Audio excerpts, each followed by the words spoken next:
സുഭാഷേട്ടൻ രാത്രി ഇറങ്ങി വന്ന സുനന്ദയുടെ കഴുത്തിൽ താലി കെട്ടുവാണ്.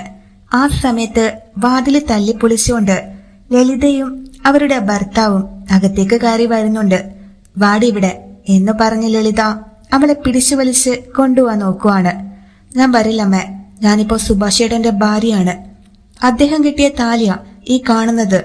സുഭാഷേട്ട എന്നെ വിട്ടുകൊടുക്കല്ലേ പ്ലീസ് എന്ന് പറഞ്ഞ് സുനന്ദ പൊട്ടിക്കരയുവാണ്. എടാ, കല്യാണ തലേന്ന് പെണ്ണിനെ കടത്തിക്കൊണ്ടു വന്നിട്ടാണോ താലി കെട്ടേണ്ടത്? അന്തസ്സില്ലാത്തവനെ, നിന്നെയൊക്കെ ഉണ്ടല്ലോ എന്ന് പറഞ്ഞുകൊണ്ട് അവളുടെ അച്ഛൻ സുഭാഷിന്റെ മുഖത്ത് ഒന്ന് പൊട്ടിക്കുവാണ്. അത് കണ്ട് സുധീഷും ഹരീഷും വന്ന് അയാളെ തള്ളി മാറ്റുന്നുണ്ട്. എന്താടോ നിങ്ങൾ വിചാരിച്ചത്?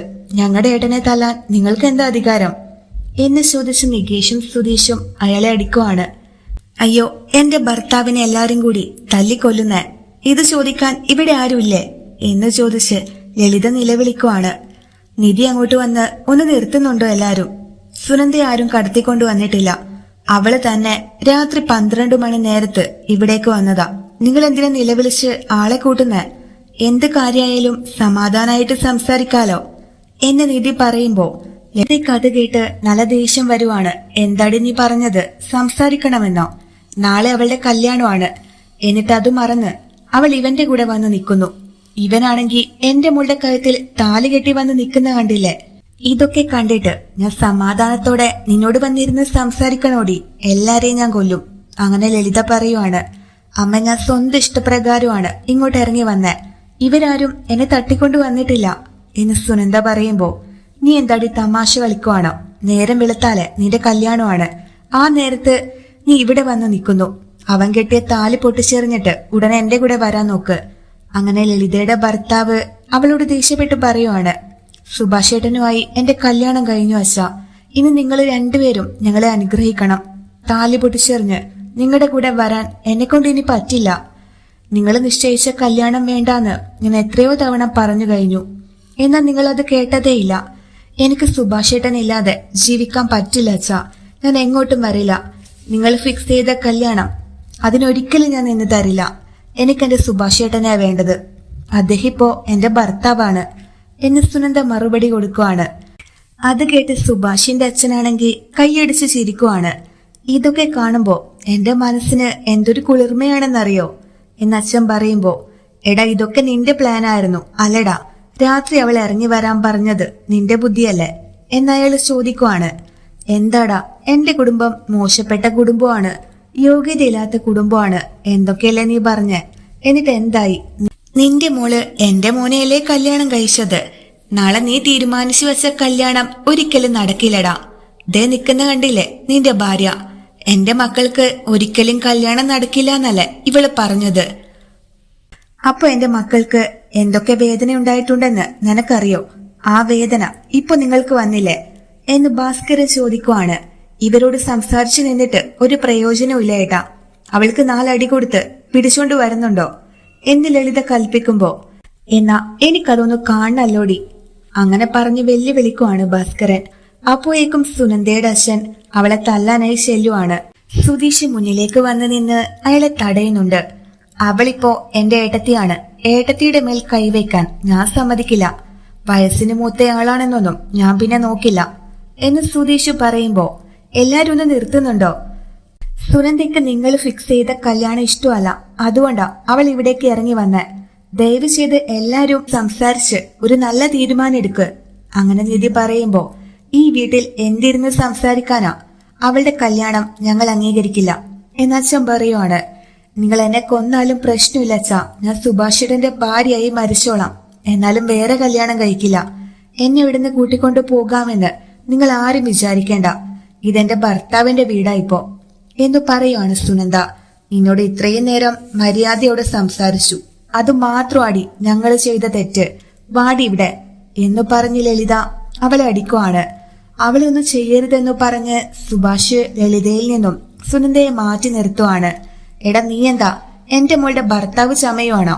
ആദ്യരാത്രി ഒരു കഷ്ണം മഞ്ഞക്കയറ് ഇവളുടെ കഴുത്തിൽ കെട്ടിയെന്ന് കരുതി അതൊരിക്കലും ഒറിജിനൽ കല്യാണം മാവില്ലടാ. മര്യാദയ്ക്ക് ഇവളെ എന്റെ കൂടെ പറഞ്ഞു വിടുന്നതാ നിനക്ക് നല്ലത് എന്നു പറഞ്ഞ് ലളിത ദേഷ്യപ്പെടുവാണ്. ഹലോ ആന്റി, അവളിപ്പോ നിങ്ങളുടെ മോളല്ല, എന്റെ ഏട്ടന്റെ വൈഫാണ്. ഇതിൽ കൂടുതൽ എന്ത് അധികാരമാണ് ഞങ്ങൾക്ക് വേണ്ടത്? സുനന്ദ ഇപ്പോ എന്റെ ഏട്ടത്തിയാ, മനസ്സിലായോ? അങ്ങനെ സുധീഷ് ചോദിക്കുവാണ്. നിങ്ങളുടനെ പോലീസിനെ ഫോൺ ചെയ്യ്. എന്റെ മോളെ തട്ടിക്കൊണ്ടുവന്ന് കല്യാണം നടത്തിയെന്ന് ഇവരുടെ മേൽ കംപ്ലൈന്റ് കൊടുക്കാൻ നമുക്ക്. എല്ലാത്തിനും അകത്തിടട്ടെ എന്ന് ലളിത പറയുവാണ്. പിന്നെ പോലീസിന് വേറെ പണിയില്ല എന്ന് നിങ്ങൾ മറന്നുപോയോ എന്ന് നികേഷ് ചോദിക്കുവാണ്. മോളെ സുനന്ദ, അച്ഛൻ എന്ത് തെറ്റ് ചെയ്താലും നിന്റെ നല്ലതിന് വേണ്ടിയല്ലേ ചെയ്യുള്ളൂ. എന്നെ വിശ്വസിക്കും മോളെ. നീ എന്റെ കൂടെ ഇറങ്ങി വാ. ഇപ്പൊ എടുത്തിരിക്കുന്ന ഈ തീരുമാനം അതൊരു നല്ല തീരുമാനമല്ല. നിന്റെ ജീവിതത്തിന് ഏതാ നല്ലതെന്ന് ഞങ്ങൾക്കല്ലേ അറിയൂ. ദയവ് ചെയ്ത് ഞങ്ങളുടെ കൂടെ ഇറങ്ങി വാ മോളെ എന്ന് പറഞ്ഞ് അച്ഛൻ പൊട്ടി കരയുവാണ്. ഇല്ല അച്ഛ, എന്നോട് നിങ്ങൾ ക്ഷമിക്കണം. എനിക്ക് നിങ്ങളുടെ കൂടെ വരാൻ പറ്റില്ല. എന്നോട് ഇനി വരാൻ വിളിക്കല്ലേ എന്ന് സുനന്ദ പറയുമ്പോ, ഇവറ്റകളെ ഒന്നും വിശ്വസിക്കരുത് മോളെ. എന്തൊക്കെയോ പറഞ്ഞ് മോളുടെ മനസ്സ് മാറ്റിയതാ. ഈ കുടുംബം ഒരിക്കലും നന്നാവാത്ത കുടുംബമാണ്. ഇവരെ വിശ്വസിച്ച് നിന്റെ ജീവിതം കളഞ്ഞേക്കരുത്. ഞങ്ങൾ കണ്ടെത്തിയ ചെറുക്കൻ നിന്നെ നന്നായി നോക്കും.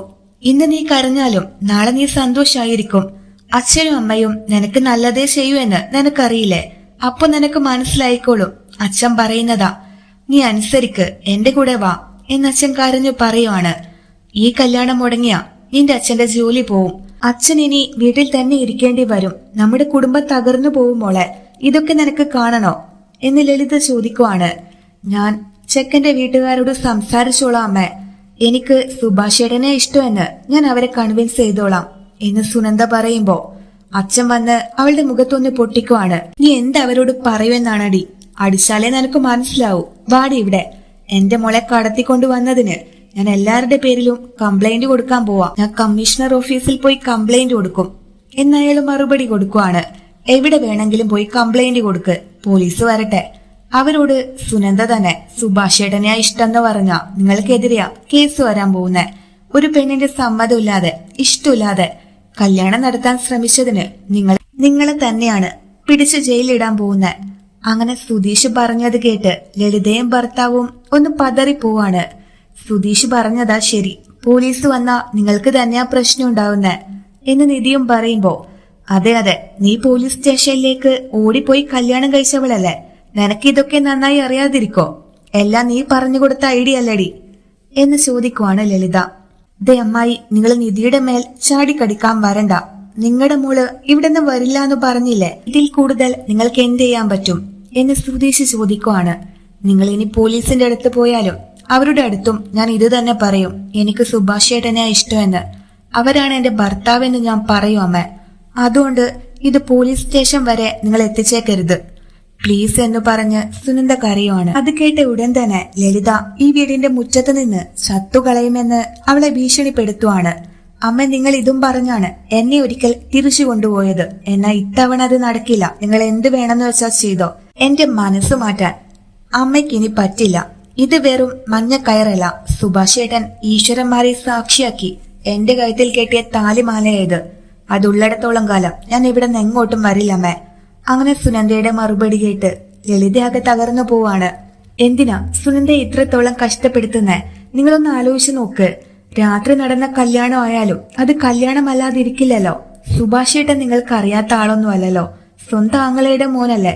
അപ്പൊ സുഭാഷേട്ടനെ മരുമകനായി അംഗീകരിച്ച നിങ്ങൾക്ക് എന്താ പ്രശ്നം എന്ന് നിധി ചോദിക്കുവാണ്.